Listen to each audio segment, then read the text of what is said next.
আমাদের এই বাংলায় পুজো এলে যেমন শিউলি ফুলের গন্ধ পাওয়া যায়, ঠিক সেরকমই ভোট এলে বারুদ আর রক্তের গন্ধ পাওয়া যায়।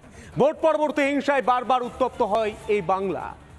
এই বাংলাতে লোকসভা ভোটের পর জায়গায় জায়গায় অশান্তি হয়েছে। নন্দীগ্রামের ছবিটা দেখার চেষ্টা করব। সেখানে তৃণমূল এবং আইএসএফের মধ্যে সংঘর্ষ, তৃণমূলের বিরুদ্ধে অভিযোগ। তৃণমূল বলছে পুরোটাই চক্রান্ত বিজেপি বলছে শাসক দল ঠিক এটাই করে, মানুষের রক্ত নিয়ে সব সময় হোলি। দেখো,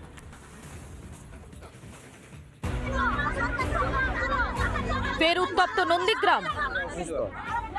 নন্দীগ্রামের ১ নম্বর ব্লকের কালীচরণপুর গ্রাম পঞ্চায়েত এলাকার বঙ্কিম মোড়ে উত্তেজনা। ঘটনায় আহত হন বেশ কয়েকজন। তৃণমূলের অভিযোগ, বিজেপির মদতে আইএসএফ এবং সিপিএম তাদের কর্মীদের ওপর হামলা চালায়। গতকালই নন্দীগ্রামে এসেছিলেন শুভেন্দু অধিকারী, তারই মদতে, তারই উস্কানিতে নন্দীগ্রামে বিভিন্ন জায়গায় তৃণমূল কংগ্রেসের উপরে প্রত্যক্ষভাবে আক্রমণ করছে।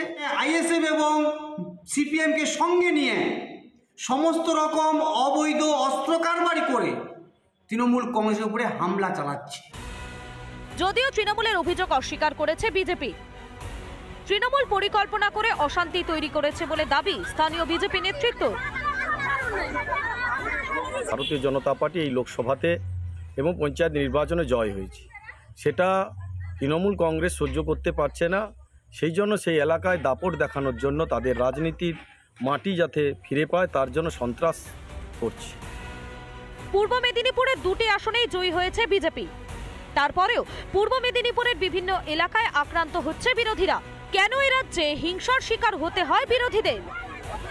প্রসূন ব্যানার্জির রিপোর্ট, রিপাবলিক বাংলা।